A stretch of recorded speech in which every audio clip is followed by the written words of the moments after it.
Herkese selam arkadaşlar. Bugün sizlere dünyanın en güzel omlet tost tarifini vereceğim. Malzemelerimizde hemen 3 adet yumurtamızı böyle bir kaseye kırdık. İçerisine çok az süt ilave ediyorum. Biraz tuz ilave ediyorum. Çok az da arkadaşlar karabiber ilave ediyorum. Şimdi bu karışımımızı çok iyi bir şekilde çırpacağız. Bu aşama çok önemli. Gerçekten çok iyi çırpmanız lazım. İlk aşamamız bu. Şimdi tavamı aldım. Biraz geniş bir tava tercih edin. Biraz sıvı yağ ilave ediyorum.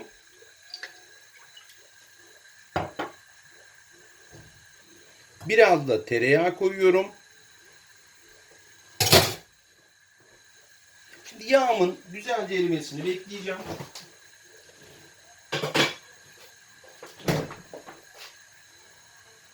Şimdi yağım eridi arkadaşlar. Tavanızı şu şekilde yapın. Yağ tavanın her tarafına mutlaka dokunsun. Şimdi yumurtamı içerisine yumurtalı karışımımızı döküyoruz. Bir 10 saniye kadar bekleyeceğiz arkadaşlar. Orta ateşteyiz. 10 saniye kadar bekleyeceğiz bu şekilde. Şimdi tost ekmeklerimizi yan yana koyacağız. Bakın. Önce şöyle bir yaptım. Hemen ters çevirdim. Yine bunu da şu şekilde yaptım. Hemen ters çeviriyorum. Şöyle alt kısmının biraz pişmesini bekleyeceğiz. Bu yumurtamızın alt kısmını biraz pişmesini bekleyeceğiz. Piştikten sonra çünkü ters çevireceğiz. Şimdi gördüğünüz gibi arkadaşlar biraz bekledik. Alt kısmı güzel bir şekilde pişti. Şimdi bunu dikkatli bir şekilde ters çevireceğiz. Bakalım. Şöyle. Vallahi çok başarılı bir şekilde de çevirdik arkadaşlar. Şimdi bu kısmının da pişmesini bekleyeceğiz. Bakın şu kısmı da şöyle güzelce pişsin. Ondan sonra zaten çok az bir aşaması kalıyor. Gördüğünüz gibi 5 dakikada evinizde çok lezzetli, çok güzel omlet tost yapabilirsiniz. Böyle aynı kahvaltılıklardan sıkıldıysanız arkadaşlar, farklı bir kahvaltılık yapayım diyorsanız ve bu tarifi daha önce hiç denemediyseniz mutlaka deneyin. Gerçekten çok güzel oluyor. Evet, bu kısmı da güzel pişti arkadaşlarım. Şimdi bu yanlardaki yumurtayı içe doğru katlıyoruz arkadaşlar.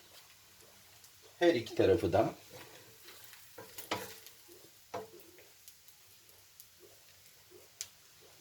Şöyle içe doğru katlıyoruz. Şimdi malzemelerimizi de koyacağız. Bakın kaşar peynirimi koyuyorum. Şöyle ilk kısmını koydum. Ben burada jambon kullanacağım. Dana jambon kullanacağım ama isterseniz salam da koyabilirsiniz. Hani neyi canınız istiyorsa dostlar onu koyabilirsiniz. Tekrardan kaşar koydum. Tekrar bir dilim daha jambon koyuyorum. Gerçekten çok lezzetli oluyor çünkü. Bir adet de kıvırcık koyuyorum. Buradaki malzemeler de size bağlı arkadaşlar. İstediğinizi koyabilirsiniz. Zevkinize, lezzetinize, damak tadınıza göre. Şimdi bunu kapatıyoruz. Bakın. Şu şekilde. Bakın şöyle. Önce yine orta ateşte alt kısmının pişmesini bekleyeceğim. Bir de içindeki kaşar peyniri erisin diye arkadaşlar şöyle bir kapak koyuyorum. Sıcaklığın etkisiyle içerisindeki kaşar peyniri de çünkü içerisinde eriyecek. Daha lezzetli olacak. Biraz böyle alt kısmını pişireceğim. Daha sonra ters çevireceğim çünkü. Şimdi arkadaşlar 1 dakika kadar bekledikten sonra bu şekilde kapağımı aldım. Şimdi diğer kısmının da güzelce kızarmasını istiyorum. Hemen tostumu şöyle yan çevirdim. Bakın ne kadar güzel bir şekilde üst tarafını göstermek istiyorum. Daha yakın çekim alayım sizler için değerli dostlar. Gayet güzel gözüküyor. Şimdi yine kapağımı koyacağım. Bir dakika kadar da diğer tarafının iyice kızarmasını ve içerideki yine kaşarların erimesini bekleyeceğim. 1 dakika daha böyle bekliyorum. Evet arkadaşlar, 1 dakika bile sürmedi bu sefer. Şimdi ocağımı kapattım. Hep orta ateşteydik biliyorsunuz. Şimdi tostumu alıyorum tahtama. Bakın şöyle de yanaştırayım. Gerçekten çok güzel gözüküyor. Servis yapacağız artık. Şimdi bıçağımı da alıyorum arkadaşlar. Tostumu. Bakın kaşar peynirleri de bu arada çok güzel bir şekilde kesmeden önce de göstereyim. Kapağı niye koyduğumuzu görün. Kapağı koymazsanız kaşar peynirleri böyle güzel bir şekilde erimeyebilir arkadaşlarım.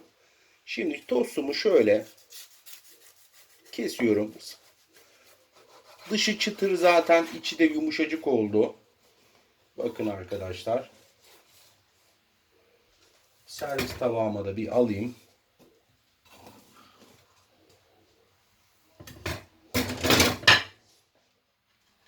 Ve hazır.